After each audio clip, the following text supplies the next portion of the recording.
The United States rescued you from certain doom, yet you repay that debt by casting votes that oppose our fundamental values.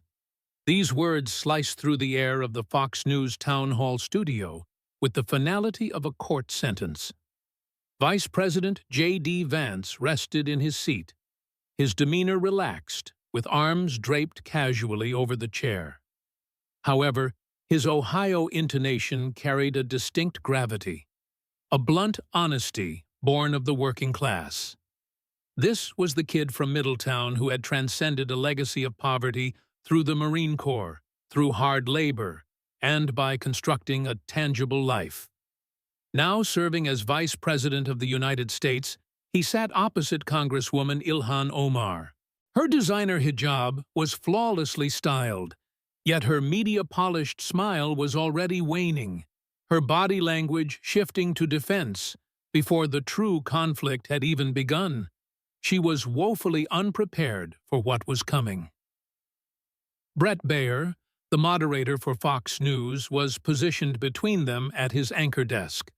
A fair journalist known for challenging inquiries, he was nevertheless not there to shield Omar from answering for her actions. This was Fox, broadcasting live, and the stakes were incredibly real.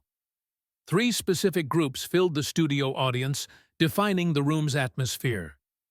In the front rows sat military families, some wearing uniforms, while others in civilian attire displayed Purple Hearts or bore the prosthetic evidence of sacrifice.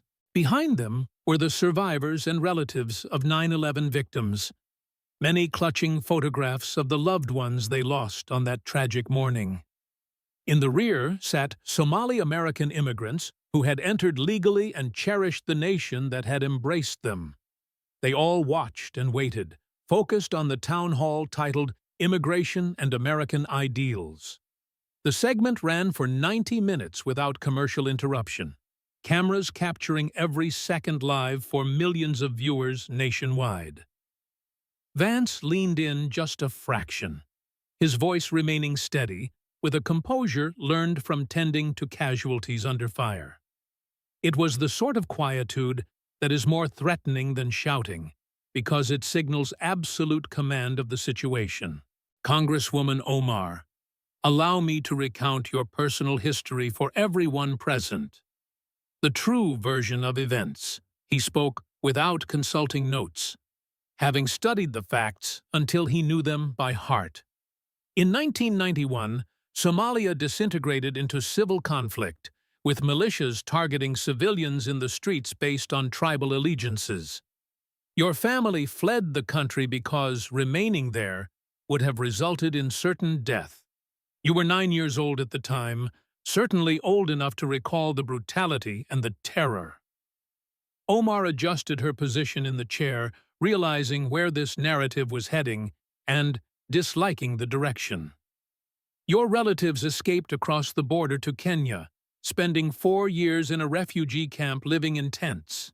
You lived with the uncertainty of whether you would ever possess a home, know safety, or see opportunities beyond simple survival. Vance's tone held no judgment, only the delivery of objective truths, establishing the premise. Then, the United States of America stepped in and said, yes. In 1995, we accepted your family as refugees when we had no obligation to do so. We welcomed you, providing security when you were vulnerable and offering a future when you had no prospects. He listed the benefits on his fingers, counting off what America had supplied: education, medical care, physical safety, a pathway to citizenship, the franchise to vote, and the right to seek public office. Eventually, this led to a seat in the United States Congress. Let the magnitude of that reality settle in for a moment. America provided you with absolutely everything, Congresswoman, literally every single thing you possess today. Your security, your chances for success, your authority, and your public platform all stem from this nation. Vance's voice developed a sharper edge, remaining controlled but becoming significantly firmer. My family has resided in this country for many generations. We built this nation, labored in coal mines, served in every conflict, paid our taxes, raised our children, and contributed to society for over a century. The comparison was intentional and utterly crushing. I served this nation in the United States Marine Corps, deployed to Iraq, wore the uniform, swore the oath, and sacrificed for America in the desert. He produced a folder containing her voting history and statements, all fully verified. So when I examine your record, Congresswoman, and see you voting against our allies, defending our adversaries, dismissing attacks on us, and criticizing Americans who differ from you, I must ask one very straightforward question. This was the first use of the recurring phrase that would define this entire encounter live on Fox News. With 60 million Americans watching, he asked, "Which country do you actually represent?" The question suspended in the air of the studio like an indictment that allowed for no appeal. Omar's mouth opened and then closed, her eyes darting to Brett Baier in a silent plea for assistance or intervention. He merely watched and took notes, recognizing this as news he could not shield her from. "It is a simple inquiry, Congresswoman." Vance's interruption was polite, yet completely final. "Which nation do you serve?" Because when I review your votes, your public comments, and your history, it does not appear that you represent the United States of America. He leaned back, allowing the audience to fully process that statement. It does not appear that you represent the nation that preserved your life. It does not seem you represent the country that granted you everything and welcomed you when you had no other sanctuary. His voice dropped lower, becoming more formidable. It looks like you represent everyone except the nation that rescued you. The military families in the front rows leaned in, some with jaws set tight and others shaking their heads. All of them understood exactly what Vance was implying. They had served America, sacrificed for America, and bled for America. Yet here sat someone America had saved who seemed to do nothing but assail it. Omar attempted to deploy her rehearsed deflection. "Vice President Vance, I believe this line of questioning is—" Vance cut through the evasion instantly, not with volume, but with firmness. It was fair, necessary, and long overdue. He spread his hands wide. "You are a United States Congresswoman. You represent American citizens. You vote on American policy, and you collect a salary funded by American taxpayers. Therefore, yes, I believe Americans deserve to know exactly which country you represent." He paused for effect. "Because your voting record suggests it is not ours." The Marine who had served America stood face to face with the refugee who attacked it. The entire nation watched live as the reckoning commenced. Brett Baier attempted to regain some semblance of control over his town hall. "Let us perhaps begin with Congresswoman Omar's response to—" No, Vance's interruption was courteous, but unyielding. "Let me establish the pattern of behavior first, and then she can respond to everything at once." He looked directly at Omar. "Because context is critical. The American people need to comprehend exactly what we are discussing here." Vance did not recite dates like a history lecture. He painted a vivid scene. He made the audience see it and feel it. Somalia, 1991. It was not some distant political abstraction. It was a genocide with warlords going door to door, ending lives. Casualties lay in the thoroughfares. Children were starving, and the entire nation was descending into absolute anarchy. His voice made the horror real and vivid. "Your family fled because militias were hunting people like you, and remaining meant certain death. You escaped with nothing but your lives." He displayed a photograph on the screen of the Dadaab refugee camp in Kenya. Tents stretched for miles amidst dust, poverty, and desperation. You spent 4 years there in tents with rationed food, no schooling, and no future. You were just surviving day after day, wondering if this was all your life would ever amount to. The Somali Americans in the back of the audience nodded in recognition. Some had lived that reality, while others had family who endured it. They knew the truth of it. And then America said yes. Vance's voice carried the gravity of that moment and its immense importance. The United States of America, a nation on the other side of the globe that owed you absolutely nothing, said, "We will take you. We will provide you with safety and give you a chance at life." He stood up now for the first time that evening, the gesture deliberate. "Do you understand what that signifies and what America bestowed upon you?" He walked toward a whiteboard they had positioned and started writing, creating a list. Safety from violence.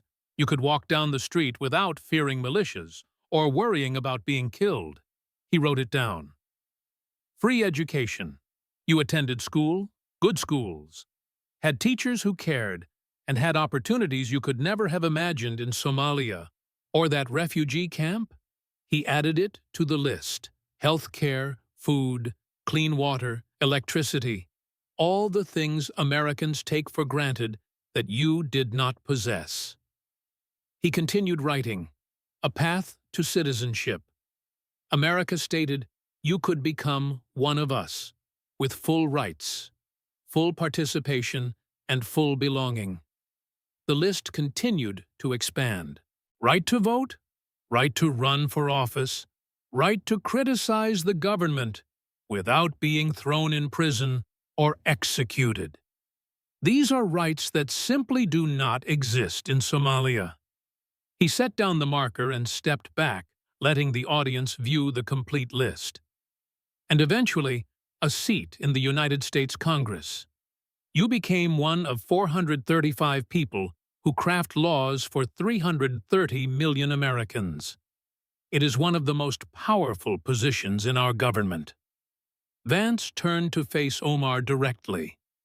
America gave you a life, Congresswoman. It literally saved your life. Then, it gave you opportunities beyond your wildest dreams. His voice hardened now. And this is how you have repaid that extraordinary generosity. He retrieved his phone and queued up videos of Omar's own words. The first clip played, Chaos was founded after 9/11 because they recognized that some people did something. The 9/11 families in the audience visibly reacted with grief, anger, and disbelief. She had minimized the deaths of their loved ones in such a manner. The next clip played, I would say our country should be more fearful of white men. Military families, many of them white men who had served, tensed up. Another clip showed Omar comparing the United States to the Taliban, saying, America commits atrocities just like terrorists do. One more played. This is not going to be the country of white people. Each clip made the audience angrier, and each one demonstrated contempt for the country that saved her. Vance set down his phone. You fled extremism in Somalia, fleeing violence, persecution, and chaos. America saved you from all of that. His voice grew harder, sounding more disappointed than angry, like a parent confronting an ungrateful child. And now you defend extremists. You minimize terrorism against Americans, and you compare the country that rescued you to the terrorists you fled from. He gestured to the audience. How many of you would welcome a refugee into your home and give them food, shelter, and everything they need? Hands were raised throughout the room. Americans are generous people. And then watch them criticize you, tell you your home is problematic, defend people who want to hurt you, and attack your values. The audience understood immediately and shook their heads. No way would they tolerate that. Would you accept that behavior? No, came multiple voices from the audience. Then why should America accept it from our Congress? The question landed with the force of a hammer. Vance walked back toward Omar, not threatening, but inescapable. This is the second time I am asking you today, Congresswoman, and I will ask it 5 more times before we are finished. Which country do you represent? His voice carried that Marine Corps authority, the right to ask that question earned through service. When you call 9/11, some people did something, minimizing the worst attack on American soil. Which country are you representing? When you compare America to the Taliban, the same extremists who would have killed you in Somalia, which country are you representing? When you say America should be more fearful of white men, the same white men who serve in our military, including the ones who saved refugees like you, which country are you representing? Each question built upon the last, each one unanswerable without admitting her contempt for America. Omar tried her victim card, the deflection she always utilized. Vice President, this kind of questioning is Islamophobic and… Vance shut it down immediately. Stop, just stop. His voice was steel now. Do not play that card with me. I served with Muslims in Iraq and treated Muslim soldiers and civilians in my field medical unit. I have Muslim friends, Muslim colleagues, and Muslim fellow veterans. He stepped closer. This is not about your religion. This is about your loyalty. I am not questioning whether you are Muslim. I am questioning whether you love America. The distinction was crystal clear. And the fact that you immediately jumped to Islamophobia instead of simply saying, "Yes, I love America," tells everyone watching exactly what they need to know. The audience erupted in applause. Military families stood, 9/11 survivors nodded, and even some of the Somali Americans in the back, the ones who genuinely loved America, were clapping. They had seen this before. Omar wrapping herself in victimhood whenever confronted with accountability. She sat there as the applause washed over her, trapped. Her deflection had failed spectacularly. And Vance was not done. Not even close. We will get into specifics, he said calmly as the applause died down. Your 9/11 comments, your anti-Semitism, your voting record, your fraud, all of it is documented, proven, and undeniable. He returned to his seat and settled in. This was going to take a while. But first, I want to ensure everyone understands the fundamental betrayal we are discussing. He looked directly at the camera, addressing America. We saved her life. We gave her everything. And she repays us by attacking us. She repays us by voting against our interests, defending our enemies, and minimizing attacks on us. His voice carried profound disappointment. That is not representation. That is not service. That is betrayal. That is the ungrateful refugee in action. The nickname landed and stuck. It would follow her forever, and Omar knew it. The studio felt heavier now. The opening confrontation had set the tone. This was not going to be a polite policy discussion. This was a reckoning. Vance pulled out another folder, thicker this time, containing more evidence.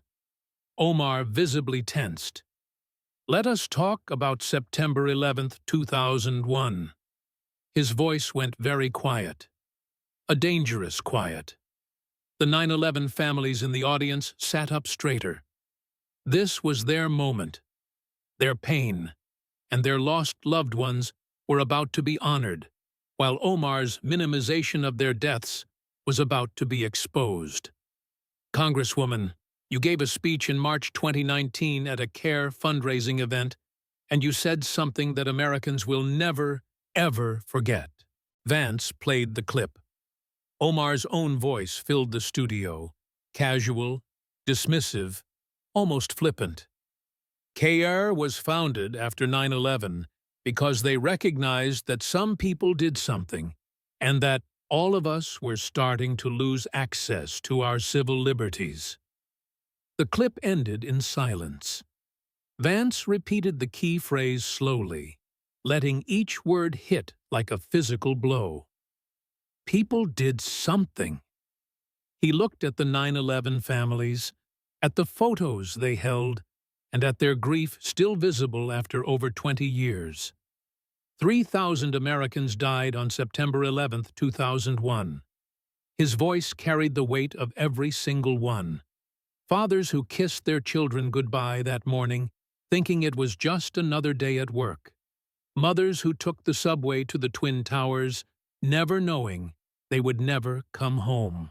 Sons and daughters on those planes. Vance wasn't reciting statistics. He was honoring the dead, making them real, making them matter. Firefighters who ran into those burning buildings when everyone else was running out. Police officers who climbed those stairs knowing they might not make it back down. First responders who gave their lives trying to save strangers. His voice grew stronger, more passionate. They were not some people, Congresswoman. He stood up again and walked to where the 9/11 families sat. They were Americans. They had names, families who loved them, and dreams that died in those towers, on those plains, and in that field in Pennsylvania. Vance gestured to the photos the families held. "Mr. Nicholas Harros, please stand." A man in his late 50s rose slowly, possessing a strong jaw and military bearing, despite never having served. It was the bearing of someone who had carried grief for over 2 decades and learned to function despite it. He clutched a photo of his father smiling, alive in better times. "Mr. Harros, your father died in the North Tower, yes, sir." His voice was controlled and practiced. He had told this story before at memorials and at grave sites to his own children, so they would remember the grandfather they never knew. "Tell us about him." Nicholas looked at the photo in his hands and swallowed hard. "My father's name was Francis Joseph Harris." He had to pause to breathe. Even after all these years, speaking his father's name in public broke something open inside. He wasn't some people. He was my father. He went to work that morning at the World Trade Center, kissed my mother goodbye, and told her he loved her just like every other morning. His voice cracked, but he pushed through. He never came home. There was silence in the studio, just his pain filling the space. Those weren't some people who attacked us. Anger was mixing with grief now.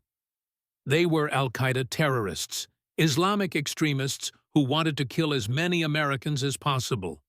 They planned for years to murder us. He looked directly at Omar.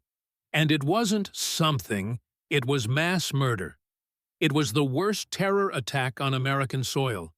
3,000 people burned alive, jumped from buildings to escape the flames, or were crushed when those towers collapsed. Nicholas's hands trembled, holding his father's photo. My father called my mother that morning from the 101st floor. The smoke was getting bad. He could barely breathe, and he told her. His voice was breaking completely now. He told her he loved her, told her to tell us kids he loved us, that we should be good, and that we should make him proud. He couldn't continue, and he didn't need to.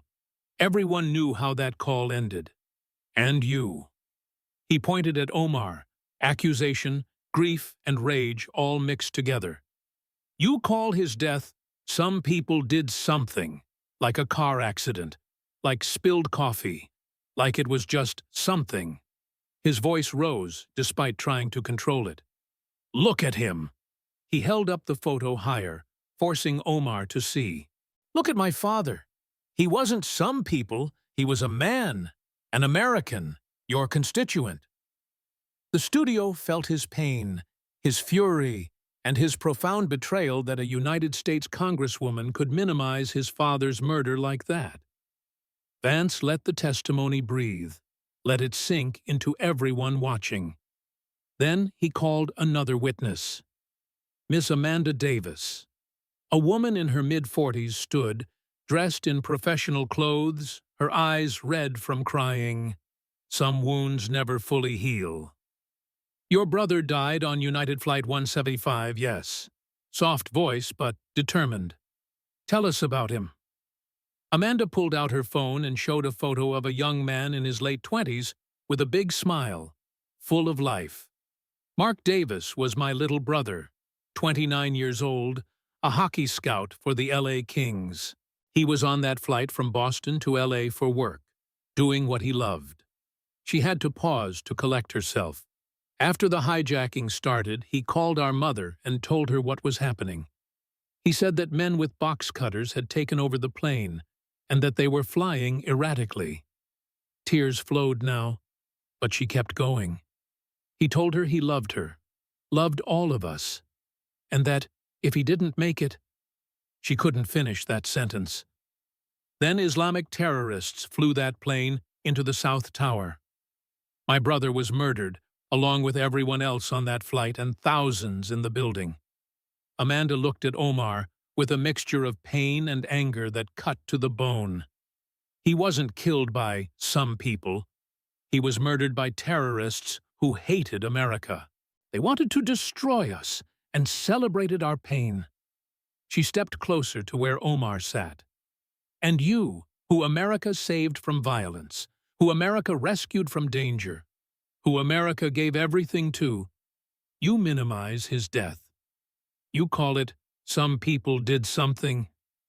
Her grief turned to fury. How dare you? How dare you dismiss my brother's murder? How dare you minimize the worst day in American history? How dare you disrespect the 3,000 Americans who died?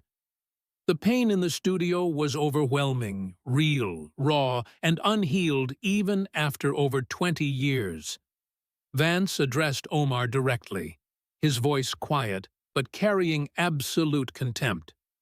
Congresswoman, you fled Somalia because of violence.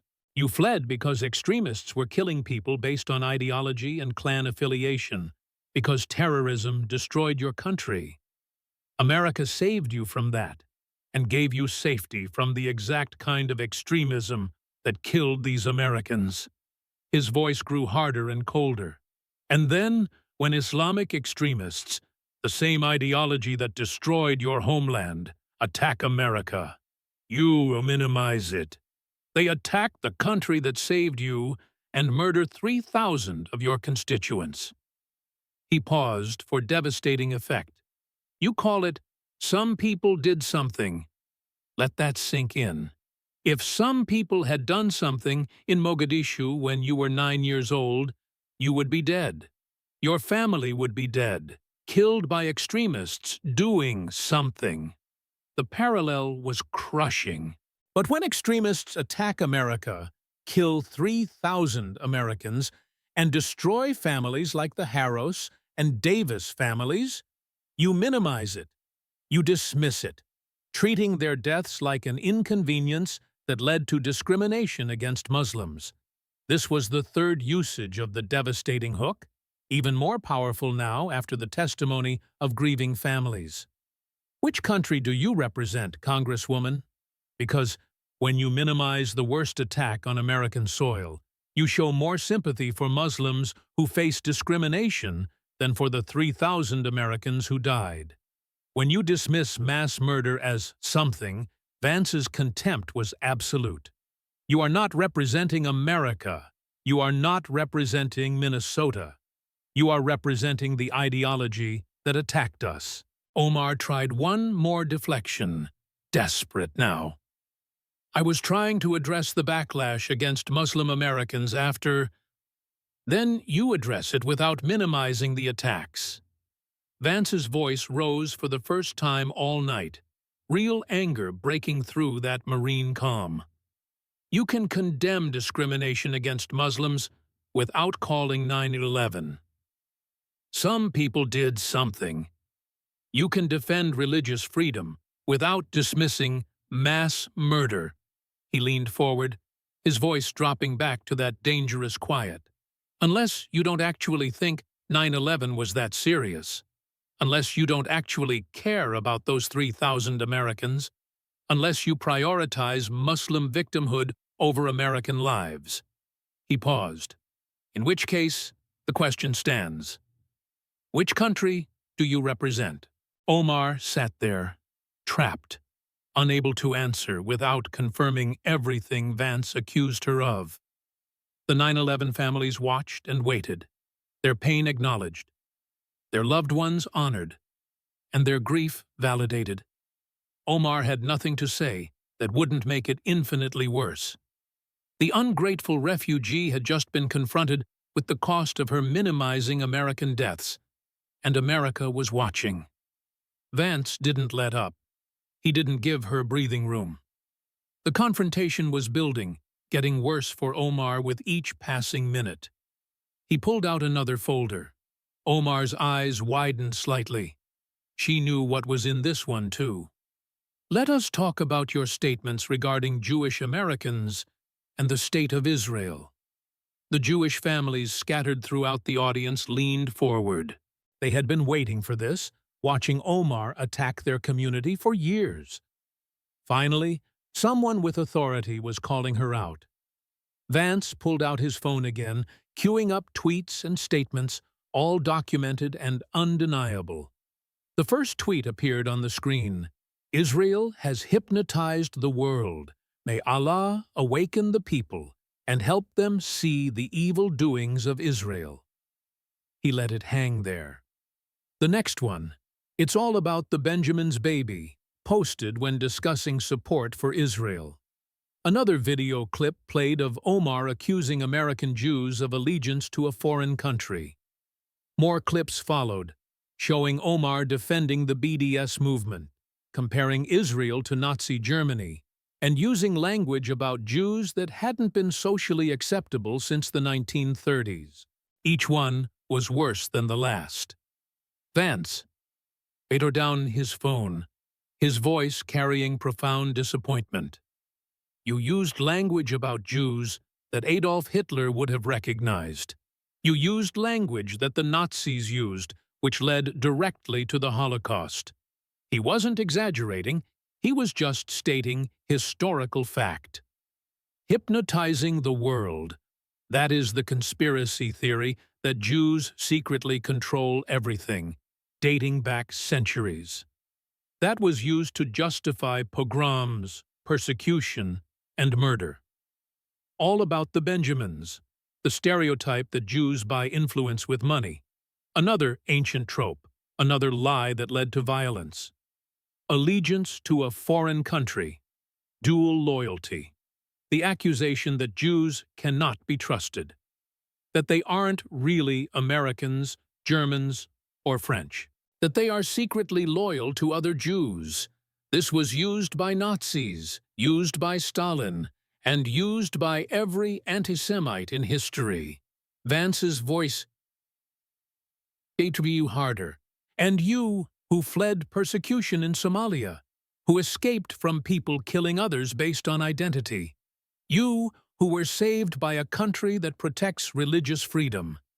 You use this language against Jews in America, the country that took you in. He gestured to the audience. Ms. Sarah Goldstein, please stand. An elderly woman rose slowly, appearing to be over 80 years old. She was frail, but possessed that inner strength that survivors have. It is the kind of strength you develop when you have been through hell and somehow made it out alive. She moved toward the front, walking carefully. Everyone waited respectfully, knowing what they were about to see. Sarah didn't speak at first. She just rolled up her left sleeve. The concentration camp tattoo was faded. Numbers carved into her skin over 75 years ago. But still visible. Still there. Always there. The studio went completely silent. Everyone knew what that mark meant. Mrs. Goldstein. Vance's voice was gentle now, respectful. You survived Auschwitz, yes. Her voice was steady despite her age, a German accent still present after all these decades in America. Tell us what you experienced. Sarah touched the tattoo unconsciously, a gesture she'd probably made 10,000 times in her life. I heard this language before. Her voice stayed controlled. She had told this story before too, at schools, at museums, and at remembrance ceremonies, because the world must never forget. In Germany in the 1930s, before they came for us. She looked around the studio, making sure people understood. Jews control the world. Jews hypnotize people. Jews buy influence. Jews aren't loyal to their countries. This is what they said about us in newspapers, on the radio, and in speeches. Her voice grew stronger despite her age. My father owned a small shop. We weren't rich. We weren't powerful. We were just Jewish, and they said we controlled everything, that we were the problem. Sarah held up her arm, showing the tattoo to the cameras. This is what that language led to. Auschwitz, Dachau, Bergen-Belsen. 6 million Jews murdered. My parents, my 3 brothers, my 2 sisters, my friends, my neighbors, all gone. She turned to look directly at Omar. There was no anger in her eyes, but something worse, profound sadness. It was disappointment from someone who had seen this movie before and knew how it ended. And you, whom America saved from genocide in Somalia, you use this language against Jews in America. Her voice carried the weight of 6 million murdered souls. Have you learned nothing from history? The question hung there, unanswerable. Sarah sat down slowly, and the studio remained silent. What could anyone say after that? Vance called another witness, younger, college age. Daniel Abrams, a student at the University of Minnesota.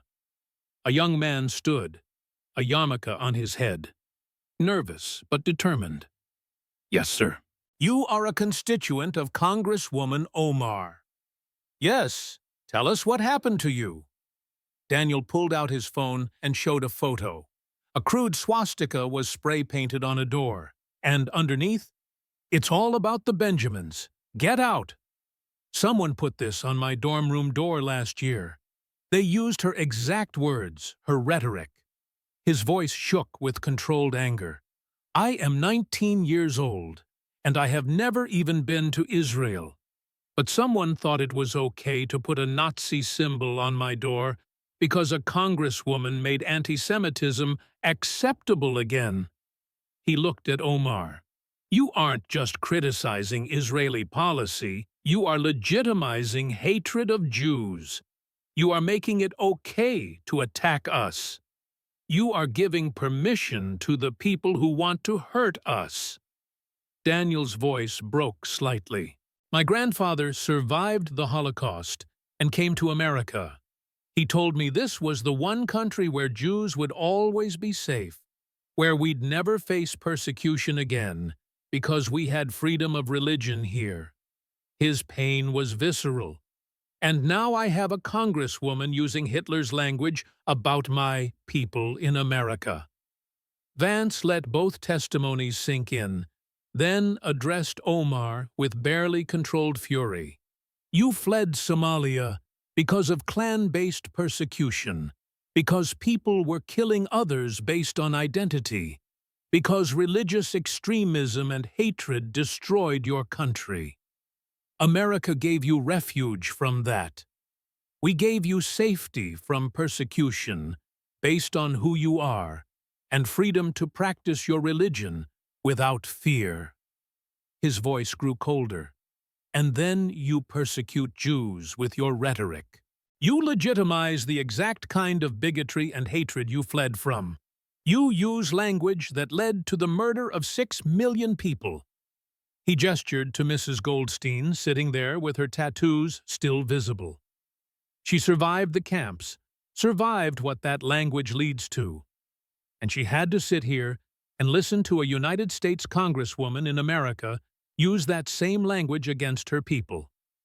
This was the fourth usage of the hook, devastating after the testimony. Which country do you represent? Because America stands against anti-Semitism. America said never again after the Holocaust. America protects Jews and defends religious freedom for everyone. But you use Nazi rhetoric against Jews. You defend movements trying to destroy the only Jewish state. You vote against condemning anti-Semitism. You legitimize hatred that leads to violence. Vance's contempt was absolute. Which country do you represent? Because America doesn't use Hitler's language. America doesn't legitimize genocide. America doesn't attack Jews for being Jews. Omar tried her standard deflection, the one she always used when confronted with her anti-Semitism. Criticism of the Israeli government isn't anti-Semitism. Stop hiding behind that excuse. Vance's voice cracked like a whip. He stood up, towering over her seated form. Saying Israel has hypnotized the world isn't criticizing policy. It is an anti-Semitic conspiracy theory. Saying it's all about the Benjamins when Jews support Israel isn't criticizing lobbying. It is an anti-Semitic stereotype. Accusing American Jews of dual loyalty isn't criticizing U.S.-Israel relations. It is an anti-Semitic trope. Each point landed like a hammer blow. These are the same lies that led to the Holocaust, the same rhetoric that murdered 6 million Jews. It is the same hatred that your fellow refugees from other countries fled. His voice dropped to that dangerous quiet again, and Mrs. Goldstein, with a Nazi tattoo on her arm, had to listen to you use that language in the United States Congress, in America. He leaned down slightly, making sure she felt the full weight of his judgment. You should be ashamed, but I don't think you are. Because if you had shame, you would have apologized years ago. Instead, you keep doing it. Keep attacking Jews, keep using their language, and keep legitimizing hatred, which tells me everything I need to know about which country you represent. Omar sat there in silence, her deflection destroyed. Her excuses were rejected, her anti-Semitism exposed for millions to see. The Jewish families in the audience watched, some with tears, some with satisfaction, that finally, someone with authority was calling her out. Mrs. Goldstein sat quietly, her testimony having spoken volumes.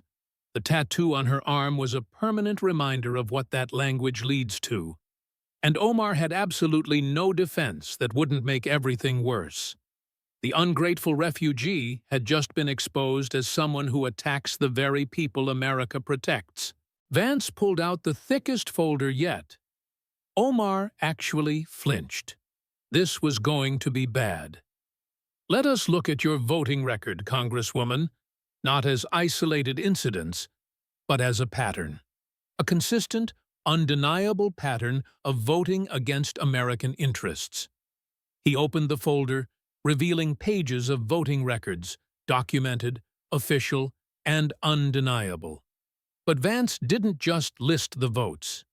He explained what each one meant and what each one said about whose side she was on. BDS Resolution, House Resolution 246, July 2019. He pulled out the details and explained it simply. BDS is the movement to boycott, divest from, and sanction Israel, our closest ally in the Middle East.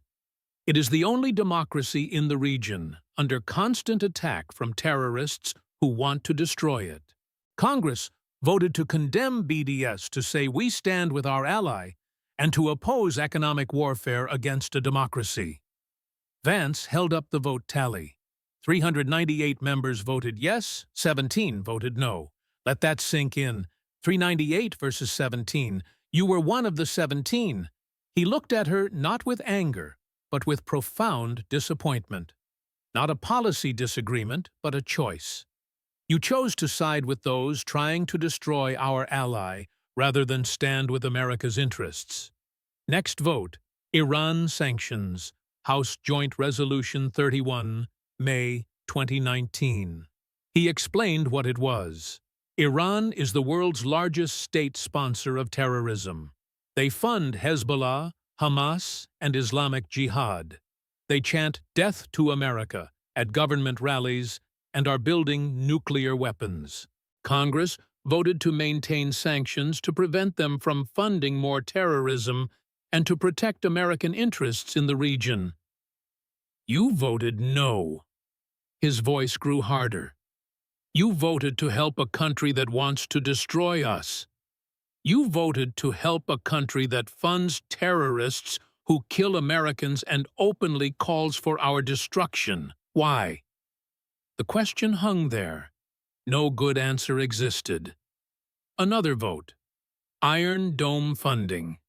September 2021. Explained it. Iron Dome is a purely defensive system. It shoots down rockets fired at Israeli civilians. It saves children's lives and doesn't harm anyone, just protects innocent people from terrorism. Congress voted to fund it, 420 to 9. Let those numbers land. Amid overwhelming support. You were one of the 9 who voted against protecting children from rocket attacks. Vance's contempt was clear. You voted for terrorists over children. You voted for rockets over protection against a defensive system that only saves lives. He pulled out more votes, one after another, each one showing the same pattern. Armenian genocide recognition. You opposed it because Turkey didn't like it. Funding for Afghan interpreters who helped us. You voted no. Sanctions on terrorists. You voted no. Support for our troops. You voted no. Each vote made the pattern clearer. Each one showed whose side she was on. And it wasn't America's. It is not one vote, Vance said. It is consistent. Every time America has to choose between our allies and our enemies, you side with enemies. Every time we have to choose between protecting our interests and appeasing others, you appease. Every time we have to choose between standing strong and showing weakness, you choose weakness. He closed the folder. That is not representation. That is systematic betrayal.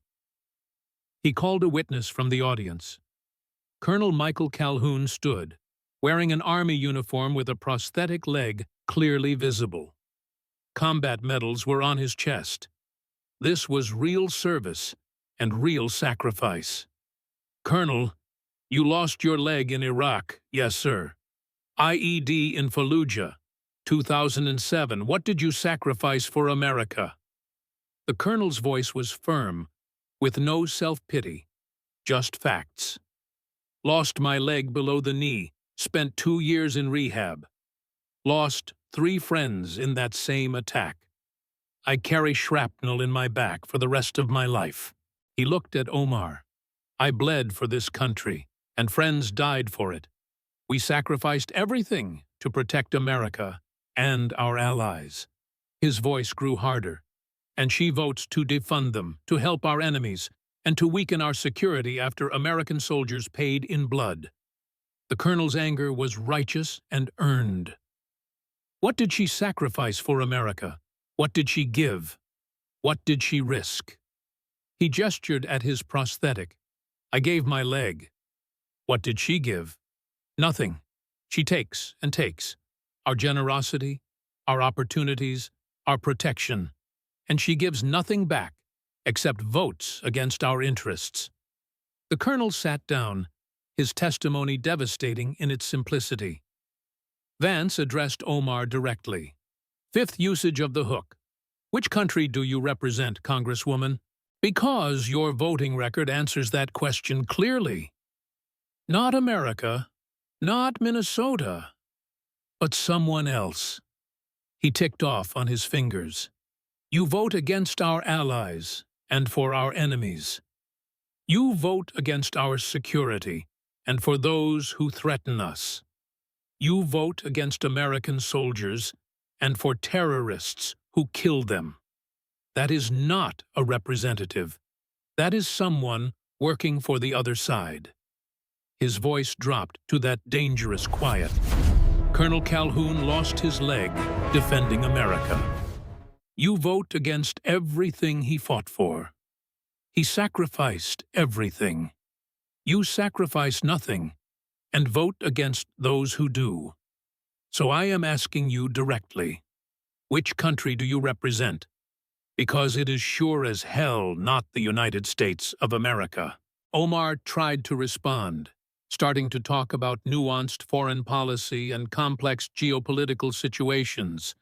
Vance cut through it immediately. There is nothing nuanced about voting to help Iran.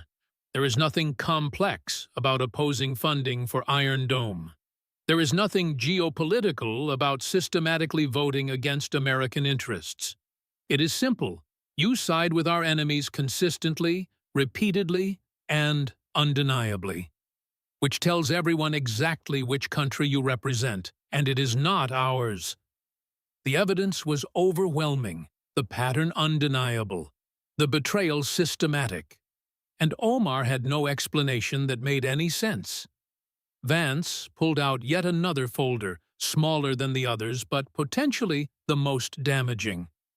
Legal allegations and potential criminal conduct.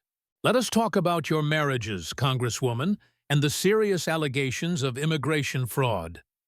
Omar went pale. This was the one she really didn't want to discuss. In 2009, you married Ahmed Noor Saeed Elmi. Documented, official records showed the marriage certificate. The problem is, extensive evidence suggests Ahmed Noor Saeed Elmi might be your brother. DNA evidence, school records, family photos, and testimony from people in Minneapolis's Somali community. He presented the evidence methodically, not sensationally, just facts. If true, and the evidence is substantial, you committed immigration fraud, marriage fraud, false statements to federal officials. These are serious federal crimes. But Vance pivoted to the deeper betrayal. Here is what makes this particularly egregious, Congresswoman. The immigration system saved your life. Let that land. America's refugee program, the system that accepted your family when you fled Somalia, is built on trust.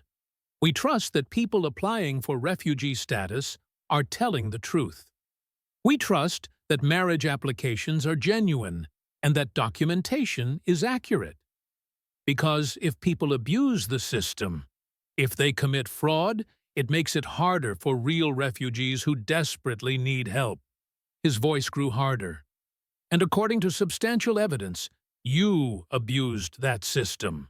You defrauded it and violated the trust that America placed in you, the same system that saved you, that rescued you from a refugee camp.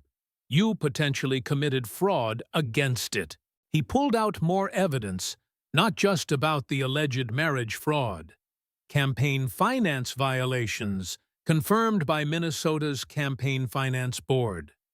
You used campaign funds for personal use and paid your husband's consulting firm millions of dollars. You funneled money through questionable channels. More documentation, FEC complaints, multiple allegations of campaign finance fraud. Some settled, some under investigation, all documented. Vance set down the papers. So you allegedly defrauded the immigration system, definitely violated campaign finance laws, and did all this while serving in Congress representing Americans. He looked at her with utter contempt. America saved you and gave you everything, and you repay us by potentially committing fraud against our systems, by violating our laws, and by abusing our trust. Sixth usage of the devastating hook. Which country do you represent? Because someone who respects America doesn't defraud its immigration system. Someone who loves America doesn't violate its campaign finance laws. Someone who is grateful to America doesn't abuse the very systems that saved them. But you did, allegedly and actually. His voice was ice, which tells me and tells everyone watching exactly whose side you're on, and it's not America's. Omar tried to deny the allegations, calling them debunked and conspiracy theories. Vance shut it down. The marriage records are public. The evidence is documented. Minneapolis reporters have investigated this extensively. Your own community has raised questions. The allegations aren't conspiracy theories. They are based on actual evidence that has never been adequately explained. And the campaign finance violations aren't alleged. They are confirmed by the Minnesota Campaign Finance Board. You were found guilty. It's a fact. He leaned forward. You cannot dismiss documented evidence as conspiracy theories. You cannot wave away confirmed violations as debunked. The records exist, the evidence exists, and the findings exist. They all point to the same conclusion. You abused systems you should have respected. You violated laws you should have followed. You betrayed trust you should have honored. Because you don't respect America, you don't represent America. You represent only yourself. The allegations laid out, the evidence presented, the betrayal exposed. Omar had no defense that made sense, no explanation that rang true, just desperate denials that nobody believed. This section would be shorter but devastating in its own way, because it showed that even Omar's own party couldn't defend her anymore. Vance pulled out statements, press releases, and voting records, all showing Democrats distancing themselves from Omar. Nancy Pelosi, former Speaker, fellow Democrat. He showed her statement after Omar's anti-Semitic remarks. I am glad that today the leadership of the House spoke out against these comments. Translation: We are condemning you. Another statement: Chuck Schumer, Senate Majority Leader, fellow Democrat. His response to Omar's controversies was brief, cold, and non-committal. I believe Congresswoman Omar's comments were inappropriate. That's it. No defense, no support, just distancing. More evidence, House vote on anti-Semitism, March 2019. Democrats introduced a resolution specifically because of your statements. They didn't defend you. They condemned you by resolution on the record. Vance showed the squad's reactions. Rashida Tlaib, your squad sister, your ally. Her statement after this town hall was scheduled, I can't comment on members' personal situations, not, I support her, not, these allegations are false, just avoidance. AOC, another squad member, her statement, I'm focused on my own district's priorities. Translation: I am not touching this with a 10-foot pole. Even progressive Democrats were fleeing. Jewish Democrats have called for your removal from the Foreign Affairs Committee. Members of your own party, because your anti-Semitism is too toxic even for them. Vance gestured to the mostly empty seats where other Democrats had been sitting. Look around this studio. Where are your colleagues? Where is your party leadership, your squad sisters? They left quietly during breaks and found reasons to be elsewhere because nobody wants to be associated with you anymore. You are toxic. Your brand is poison, and even progressives can't defend you. He let that isolation sink in. When your own party abandons you, when your own allies won't defend you, when Democrats who should support you instead condemn you, that tells you everything. You aren't just wrong, you are indefensible. The evidence of abandonment was clear. Omar sat there essentially alone, No allies visible, no support coming. Even her own party had given up on her. The town hall had been going for nearly 2 hours, the confrontation building, the evidence mounting, the betrayal exposed from every angle. Now came the moment everyone had been waiting for. The final confrontation. The question that couldn't be dodged anymore. Vance stood, gathered all his folders, all the evidence, all the testimony, and all the documentation of Omar's systematic betrayal of the country that saved her. He walked slowly toward where she sat, not threatening, just final. This was judgment. The studio held its breath. Military families sat forward. 9/11 survivors gripped their photos tighter, and Somali Americans who loved America watched intently. Everyone knew something important was about to happen. Brett Baer started to interject, then thought better of it. This was bigger than him now. This was history. Vance stopped 3 feet from Omar and looked down at her with that Marine Corps' bearing, that authority earned through service and sacrifice. "Congresswoman Omar, we have been here for nearly 2 hours. His voice was calm, that dangerous calm. "I have presented evidence of your minimizing 9/11, your anti-Semitism, and your votes against American interests. I have shown your alleged fraud and your betrayal of the country that saved your life." He set down all the folders on the desk in front of her, a physical representation of her failures. "I have introduced you to Nicholas Harros, who lost his father in the Twin Towers, Amanda Davis, who lost her brother on Flight 175, Mrs. Goldstein, who survived the Holocaust and heard you use Nazi rhetoric, Daniel Abrams, who had a swastika put on his door because you legitimized anti-Semitism, Colonel Calhoun, who lost his leg defending the very interests you vote against. Each name landed with weight. And I have asked you 6 times tonight. The simplest question in American politics." He leaned down slightly, making sure she felt the full weight of what was coming. "Which country do you represent?" His voice carried authority, command, and the right to demand an answer. "I have asked after your anti-American statements, after your 9/11 minimization, and after your anti-Semitism. I have asked after your voting record, after your fraud, and after your own party abandoned you. 6 times, in 6 different contexts, the same question.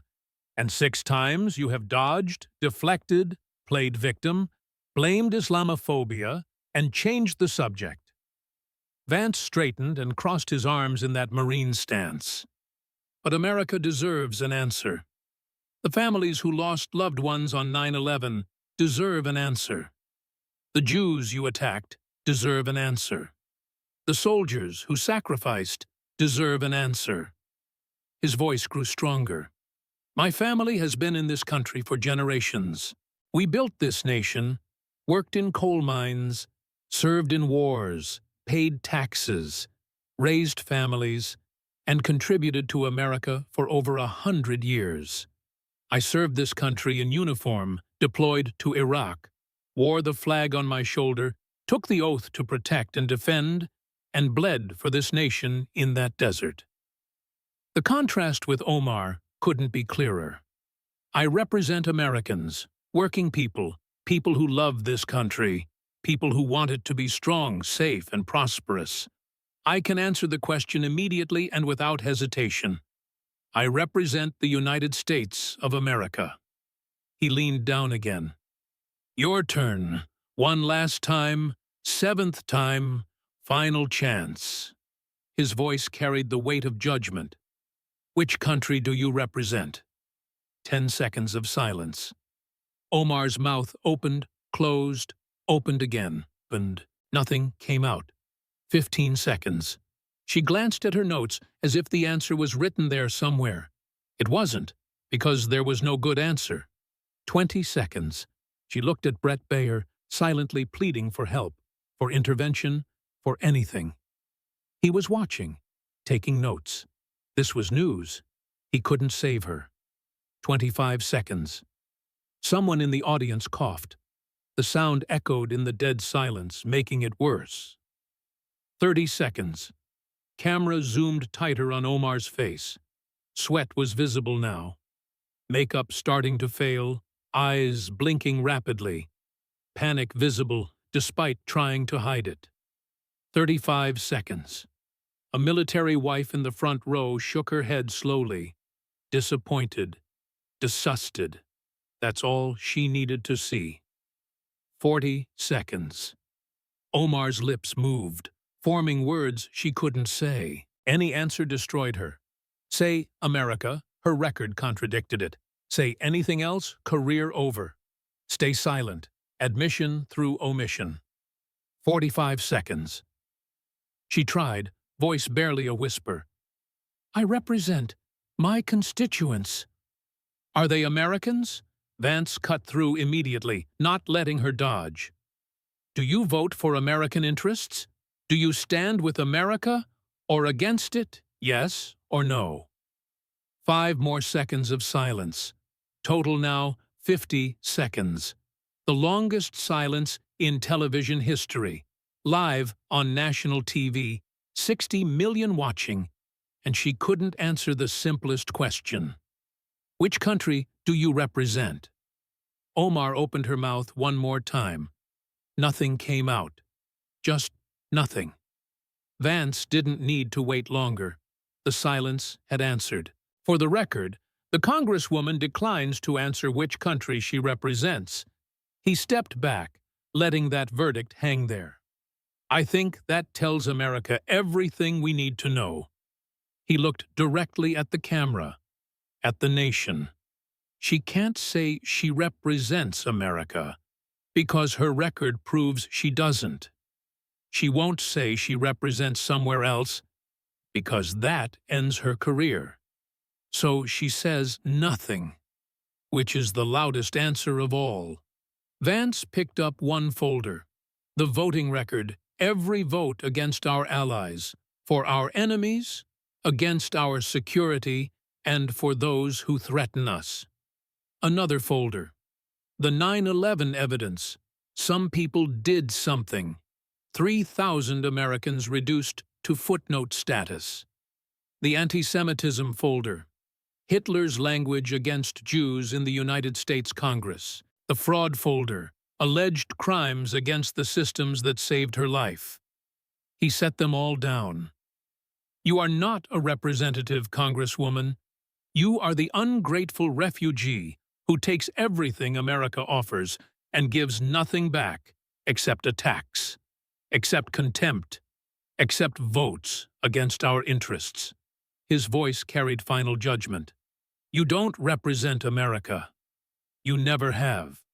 You represent only yourself, your ideology, your grudges, your agenda. But not us. Not the United States. Not the country that saved your life when you had nowhere else to go. Vance walked back to his seat and sat down. Done. I have nothing more to say to you. America has seen everything it needs to see. The studio erupted, a standing ovation from military families, from 9/11 survivors, and from Somali Americans who actually loved the country that welcomed them. Even some journalists in the back, uncomfortable but unable to deny what they'd witnessed, were applauding. Omar sat there in the noise, alone, isolated, exposed, unable to answer the simplest question a representative should be able to answer without thinking. Which country do you represent? Her silence had answered it, and America would never forget. The video went viral before the town hall even ended. The opening quote, the devastating hook, the 50-second silence, all of it within 2 hours. 100 million views across all platforms. Within 12 hours, 300 million worldwide. Within 48 hours, it became the most viral political confrontation in American history. Which country do you represent? became an instant cultural phenomenon. Not just a political question, not just a hearing moment, but a standard test, a litmus test for every politician. T-shirts appeared within hours. America saved you, you voted against us with Vance's photo. Which country do you represent? In bold letters. 50 seconds of silence with a countdown graphic. The ungrateful refugee with Omar's photo crossed out. Bumper stickers everywhere. Ask every politician which country. Yard signs in military communities. I represent America. Do you? Social media exploded, not just with conservatives. People across the spectrum were acknowledging the power of what they'd witnessed. Veterans flooded every platform with their own I Represent America posts. Photos in uniform, stories of service, asking politicians the same question Vance asked. Even some progressive commentators had to acknowledge the impact. CNN's Jake Tapper. Whatever your politics, watching someone unable to answer which country do you represent for 50 seconds is devastating. That silence spoke volumes. MSNBC struggled. Joy Reid tried to defend Omar, calling it Islamophobic questioning. The backlash was immediate and crushing. Tens of thousands of responses. He asked, which country, not which religion? Stop deflecting. She voted against American interests. That's not Islamophobia. That's facts. Muslim veterans are asking the same question. Don't make this about religion when it's about loyalty. The 9/11 family's testimonies had particular impact. Nicholas Harros became a folk hero overnight. His pain, his father's memory, his confrontation with Omar. He gave interviews, each one showing the same righteous anger. My father wasn't some people. She needed to hear that. America needed to hear that. And she couldn't answer which country she represents because the answer is obvious. Not ours. Amanda Davis, too. Her brother's story, her grief still raw, her demand for respect. If you can't say you represent America when America saved your life, you shouldn't be in Congress, period. Mrs. Goldstein's testimony became an educational tool. Schools showing it, museums, Holocaust remembrance organizations. This is what anti-Semitism looks like. This is why it matters. Political consequences came fast. Within 72 hours, a primary challenger emerged. Somali-American male, name was Hassan Ahmed, born in Somalia, came to America legally, served 4 years in the U.S. Army, loved America. His announcement video was devastating. I'm Somali like Congresswoman Omar. I'm Muslim like her. I came from Somalia like her. But there is one critical difference. He looked at the camera. I love America. I can say that clearly, without hesitation, without 50 seconds of silence. I represent the United States of America, not Somalia, not any other country. America, the country that welcomed me, that gave me opportunities, that I served in uniform. If you can't say that, you don't deserve to represent us. 20 million views in 24 hours. Omar's approval rating in her district collapsed, down 47 points in 1 week. Even in heavily Democratic, heavily Somali neighborhoods, her base support evaporated because Somali Americans who loved America were furious at her for making them all look bad. Democrats in leadership went silent. Pelosi declined to comment. Schumer said, "No comment," 16 times to reporters. Squad members suddenly had no opinions about one of their own. It was complete abandonment. Jewish organizations that had opposed Omar for years felt vindicated. Finally, someone with authority had called her out. Finally, her anti-Semitism had been exposed on national television. Finally, there were consequences. ADL, AJC, Simon Wiesenthal Center all released statements thanking Vance for standing up to anti-Semitism and demanding accountability. Military organizations did the same. VFW, American Legion, Iraq, and Afghanistan, Veterans of America all praising Vance for asking the tough questions and exposing Omar's systematic votes against American interests. The evidence was undeniable, the testimony was powerful, the silence was damning. 2 months later, Hassan Ahmed won the Democratic primary in a landslide, 73% to 27%. Omar crushed in her own primary. Her concession speech was brief, bitter, and blamed everyone except herself. This was a campaign of Islamophobia, and even her supporters tuned out. They'd heard it before. The victim card didn't work anymore. November 2026, Hassan Ahmed elected to Congress. First thing he did after being sworn in, he stood on the House floor and looked at the camera. "I represent the United States of America, proudly, clearly, without hesitation. America welcomed me. I will always be grateful. I will always work for American interests. I will always love this country." He got a standing ovation from Democrats and Republicans, everyone acknowledging what should have been obvious, but Omar could never say. For J.D. Vance, the reaction was overwhelming. His approval rating among all Americans hit 78%. Among military families, 91%. Among working-class voters, 86%. He'd asked the question everyone wanted answered, demanded accountability everyone wanted enforced, and stood up for values everyone believed in. 6 months after the town hall, Vance did an interview about it. People ask if I regret how hard I went at Congresswoman Omar. He shook his head. No regrets? She betrayed the country that saved her life. She voted against American interests. She minimized 9/11. She used Nazi rhetoric against Jews. All documented, all proven, all undeniable. The interviewer asked about the 50-second silence. That silence told America everything. She couldn't answer which country she represents because the honest answer would have ended her career. So she said nothing, but silence is an answer. It's admission. It's confirmation of everything I accused her of. He looked at the camera. Every American can answer that question immediately. Which country do you represent? America. No hesitation, no doubt, no 50-second pause.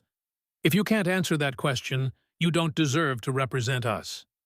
Asked what message he wanted Americans to remember. Ask every politician.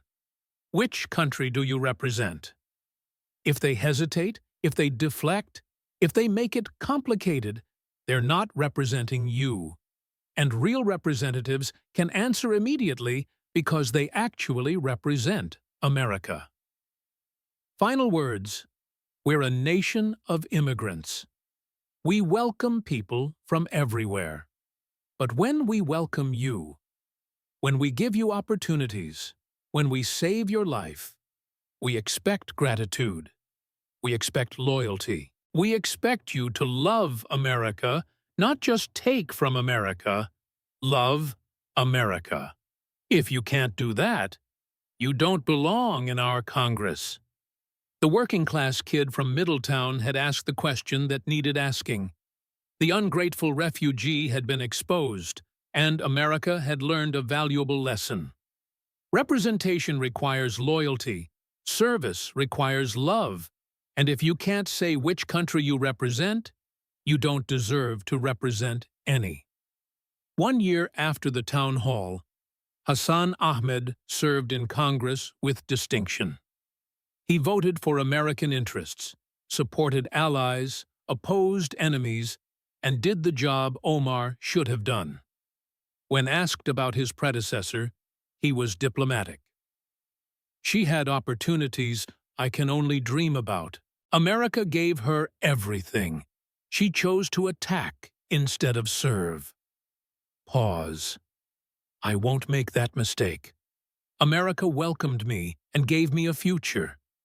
I will spend my career repaying that generosity, not with criticism, but with service, not with attacks, but with gratitude, not with contempt, but with love, because that's what representatives should do.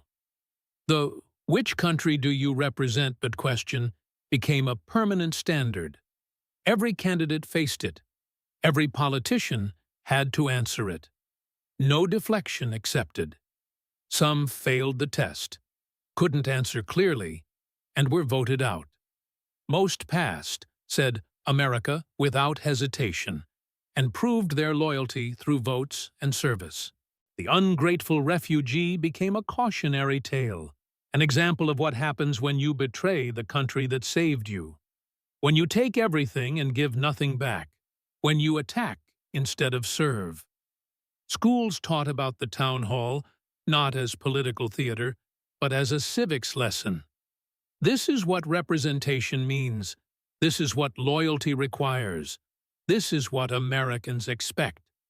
And every student learned the question. The simplest question in politics. Which country do you represent? If you can't answer, you shouldn't serve. J.D. Vance had asked it once.